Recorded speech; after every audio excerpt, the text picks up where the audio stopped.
Today's episode is a little different. It's a story about living a life, a musical life and a border crossing life, based on saying yes. And how that life led to an epic social commentary set to music.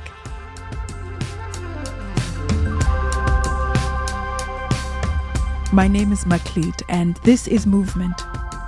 Music and Migration Remixed.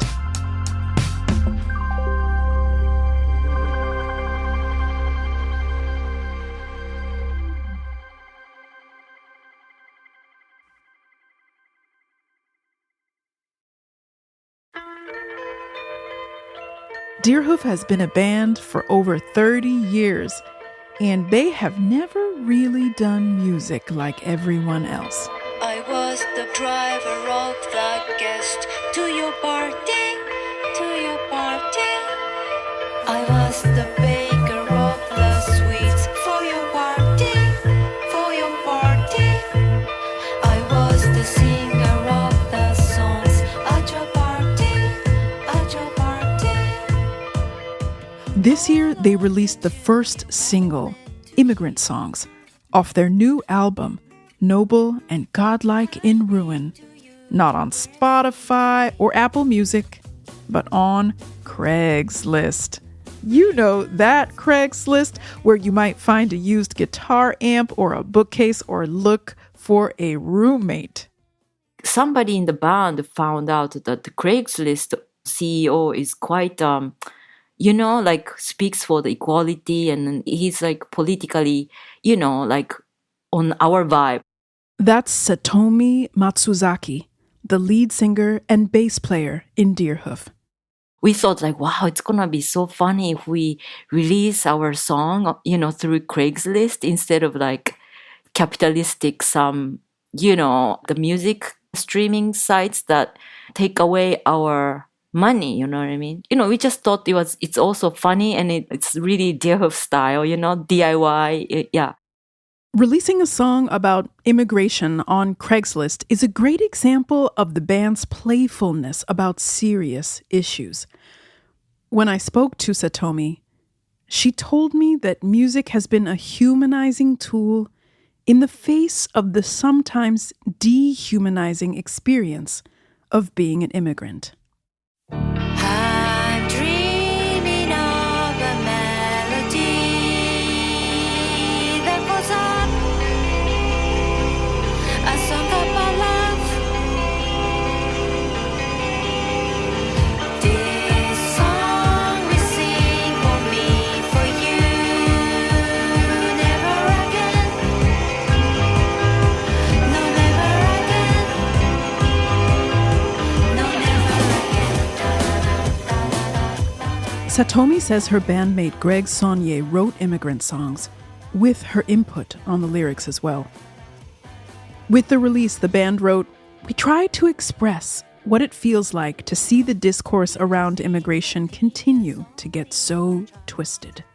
You listen to our music and you can tell that I'm not from here. My voice, it doesn't quite integrate. Maybe that makes people feel like it's a weird music in some way, because I sound kind of like an alien to them.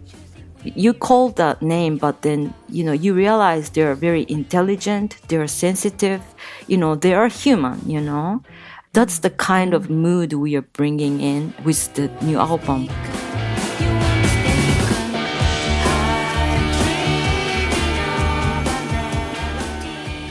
Satomi's personal experience as an immigrant coming to the United States informs not only this new song and album, but it's actually intertwined with her whole trajectory of becoming a musician and joining Deerhoof.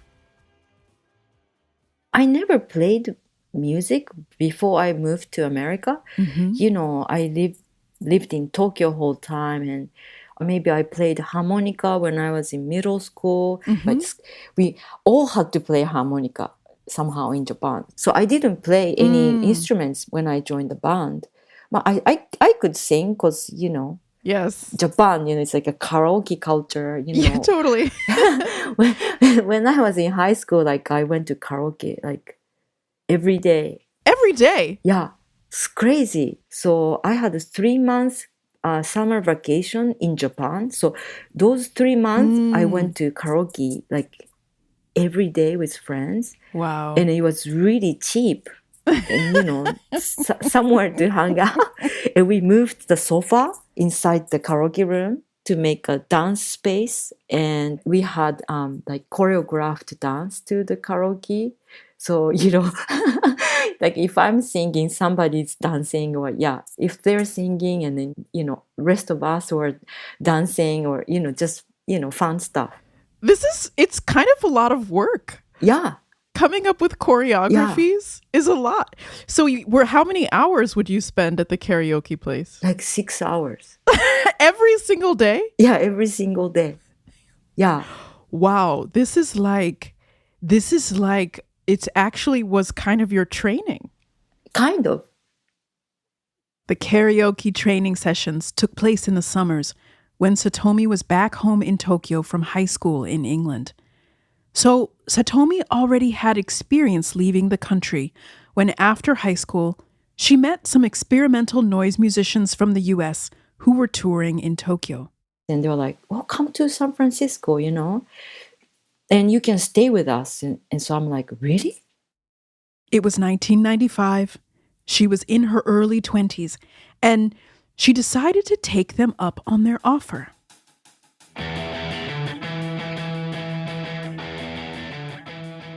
Satomi enrolled in film school in San Francisco and moved across the world and into an apartment with those musicians she'd met. Within only 1 week of arriving, her roommates introduced her to other musicians who were looking for a singer. They introduced Deerhoof to me, and I joined the band right away. Wow. And here I am, and after 31 years and still playing music, so it's quite amazing.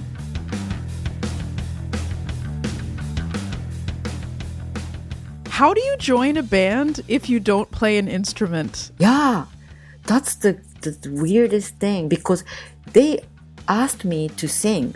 I remember I was so nervous because our first show was like a week after I joined the band. So my God. And it was really loose, you know what I mean? Well, it had to be. They were trying to make me feel comfortable. So they were like, "Oh, let's just shake the things up and let's just switch the instruments." And then Greg and Rob switched the instruments on stage so that I can feel comfortable. Oh, because then everybody was a kind of a beginner? Yes, exactly. Yeah.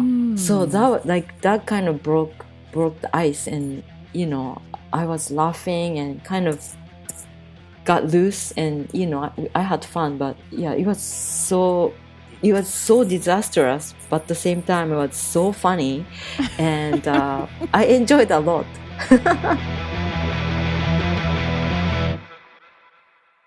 Deerhoof had just started the year before. Originally, it was a duo noise band with Rob Fisk on bass and harmonica and Greg Saunier on drums. Satomi met them at that first rehearsal. The band would carry that experimental ethos with them as they changed members and played with different sounds over the years. I love thinking about the sense of playfulness in the band being there right from your first show, Yeah. That's really cool. Yeah. And very empowering, too. Mm-hmm. Did it feel empowering for you? Yeah. That I never felt before I joined the band. Like, the voice is so, intimate, or just being in front of strangers and, saying is, so embarrassing, even though I went to karaoke room every day with my friends, but it's a completely different experience, and then it was great, completely. Like coming out from the shell or something, At first, Satomi thought being in a band was just a side interest, but it turned into a career. In 2005, Satomi and her bandmates quit their day jobs to focus on the band, and it paid off.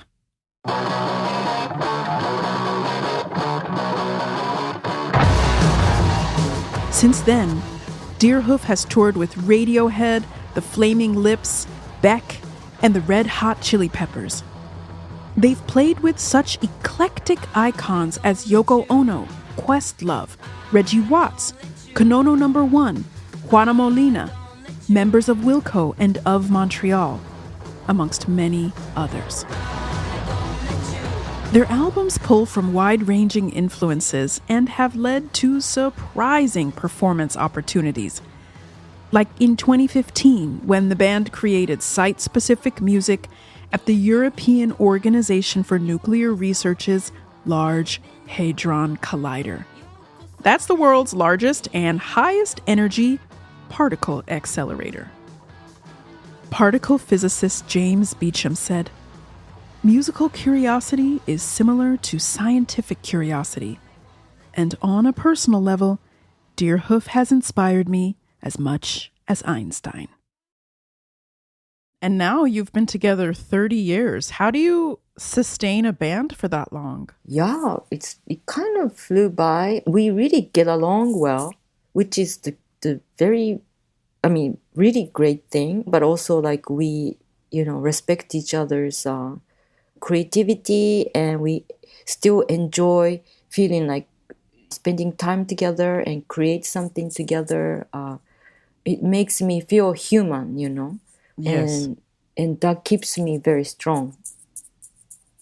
We went through everything together, and so, my experience is their experience, and I feel like, we are a family, and because if I'm not in the band, it's not Deerhoof. That's right, yeah. So we are on the same ship. These days, the band is Satomi, drummer Greg, and guitarists Ed Rodriguez and John Dietrich. Over the course of their time together as a band, Satomi and Greg have also been married and divorced. So these musicians have said yes to each other in so many different ways and gained success from those yeses.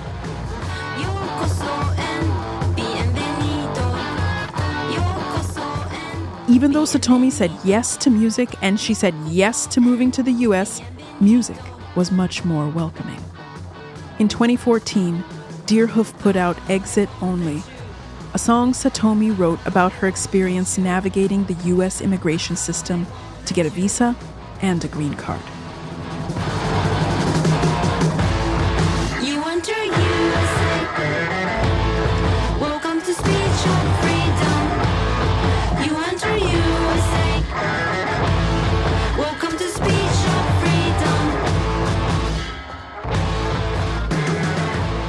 Thank you for coming. I just had so much hard time coming back to US when I had a student visa, and I noticed that how it really difficult to come into US. But when you leave, I just thought that when you leave, it's like they don't care, hi, goodbye, Thank you for coming. Get out now.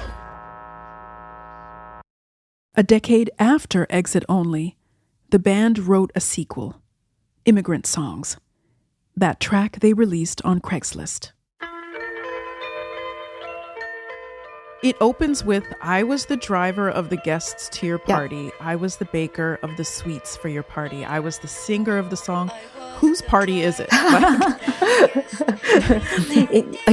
It's like it could be a wedding band, or it's the hire, singer on hire, and then they sing beautiful songs, but they are immigrant,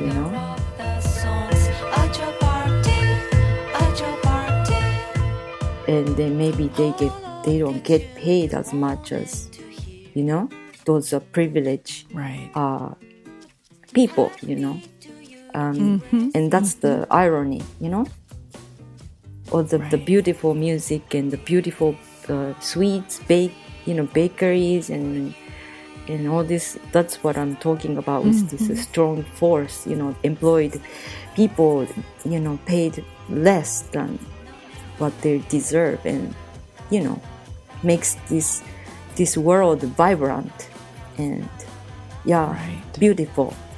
And don't forget,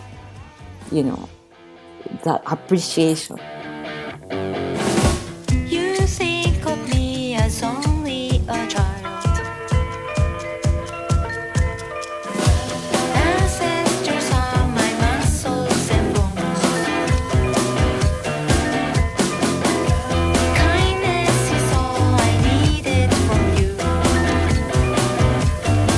But you think we're in your house. But you think we're in. First, it wasn't called Immigrant Song. It was about immigrants, but I think we changed it last minute because of what's happening now, and then we wanted to be more like a simple title that people remember what it's about.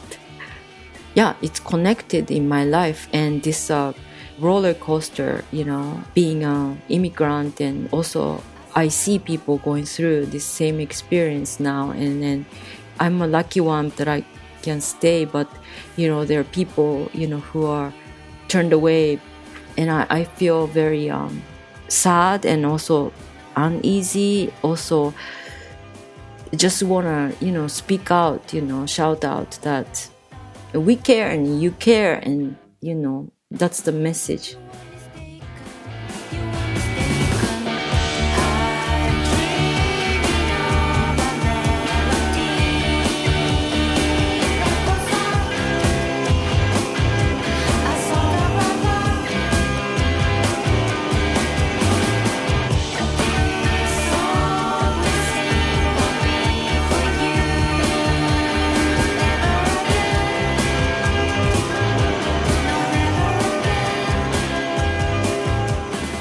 We thought about, this current period where we are going through a hard time, like people feel like threatened or, very uneasy, it's difficult to express.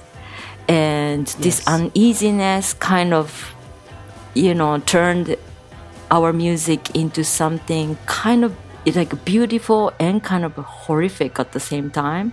So, it's not all so joyful. Like when you listen to our new album, it's very sharing the feeling of like how we feel about this dehumanization, and we're telling the story kind of like theatrical way, in a way that starts out really like atmospheric. We added bird chirping sounds, and then like ends with noise, like long noise section that sounds like a destruction of the world,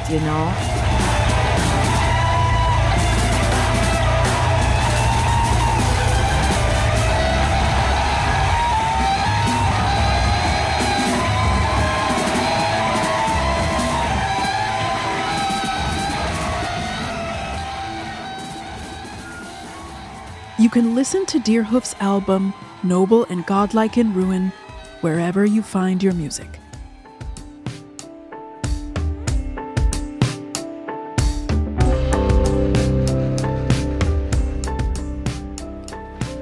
In the weeks since Immigrant Songs has been in my headphones, I've been struck by how Satomi's journey invites us into a very different migration story than the ones we typically hear in the news. She didn't come to the US fleeing dictatorship or violence. She didn't walk her way into this country, and she spent most of her years here working as an artist. I don't mean to say she didn't struggle. She did, including through this nation's labyrinthine immigration system. And that's why she can sing about immigrant communities with a palpable authenticity. It's who she is. Deerhoof's music crosses borders, much like Satomi's story. Their immigrant songs are a call to question the narratives of migration and of immigrants that we have been handed over and over again. Satomi reminds us to reflect on when we might be awash in stereotypes, and to look for the artists who can sing us out of those dead ends.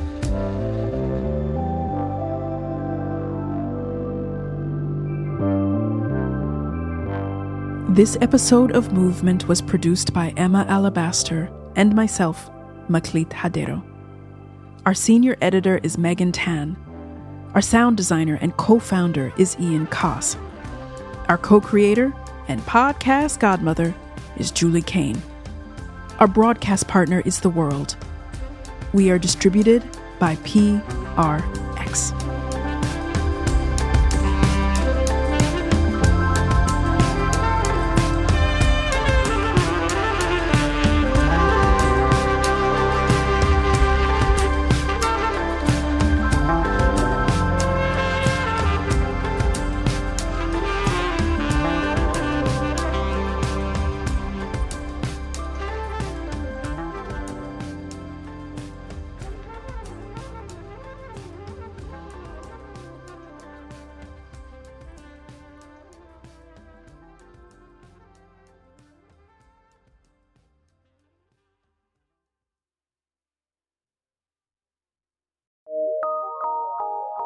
From PRX.